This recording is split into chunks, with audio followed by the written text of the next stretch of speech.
एक गोपी अपने सिर पर एक डलिया में बहुत सारे फल लेकर के और बेचवे के काजे जा रही है और रास्ता भर कहती जा रही है, अरे कोई आम ले लो, कोई सेब ले लो, कोई अमरूद ले, और पूरे ब्रजमंडल में चिल्लाती वही जा रही है, आम ले लो, सेब ले लो, अमरूद ले लो, संतरा ले लो।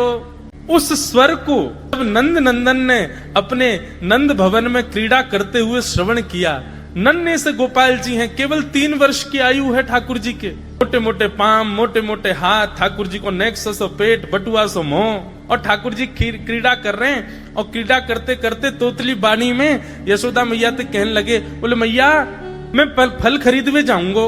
मैया बोली, लाला ऐसे ना मिलो करें, फल बेचवे वाले को कछु देनो पड़े, तेरे पास तो कछु है ना है, तू कमावे धमावे तो है ना है, इतना बड़ो है गो, अब वो घर में बैठो रे, 3 वर्ष के हैं ठाकुर जी बस। ठाकुर जी बोले, मैया जे नंद भवन कौन को है?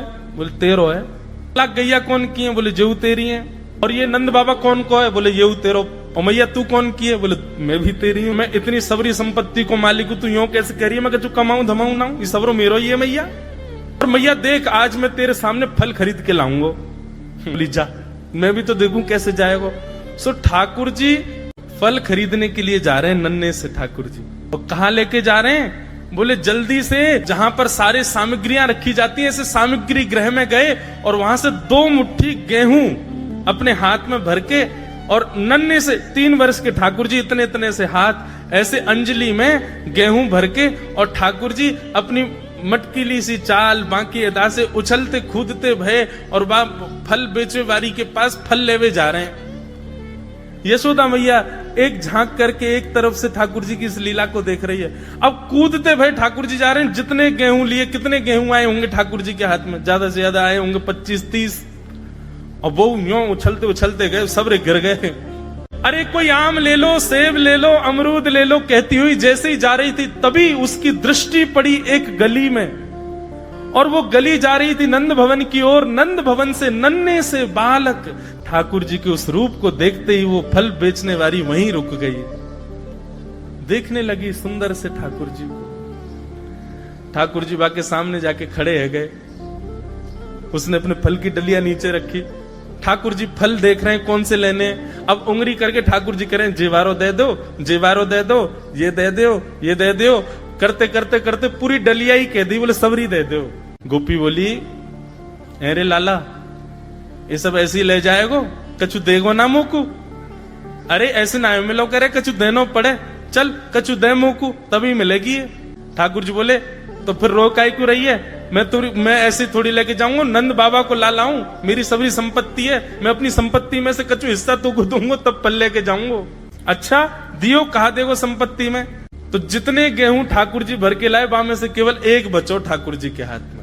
और ठाकुर जी मुट्ठी खोल के वो एक गेहूं ले में, और बड़े संकोच वश कि अब एक ही बचो, कहा करूं, ले जी है। उस एक गेहूं के दाने को अपने हाथ में लेकर के कोमल से ठाकुर जी की उस मुखाकृति को देख करके वो फल बेचने वाली की तो सुध बुद्धि चली गई। ठाकुर जी बोली, अरे नजर लगावेगी मुंह, चल जल्दी फल दे दे। बोले फल दे तो दूं, लेके कैसे जाओगे? 4 आम के बराबर के तो तुम स्वयं हो, एक आम के ऊपर एक ऐसे 4 खड़े कर दूं तो इतने बड़े तो तुम खुद ही हो, कैसे लेके जाओगे? ठाकुर जी बोले बड़ी चिंता। तभी गोपी ने की, अच्छा आओ मैं दूं। ठाकुर जी को हाथ पकड़ करके उनकी कारी कमरी खोली, उनकी पीताम्बरी ने ढीली करी, और ठाकुर जी के कछु फल तो कमरिया में बांध दिए, कछु पामन में बांध दिए, कछु हाथन में बाजूबंद बना के बांध दिए, कछु गरे में लटकाए दिए। ऐसे कपड़ान में फल भर भर के ठाकुर जी के पूरे अंग में फल लटका दिए।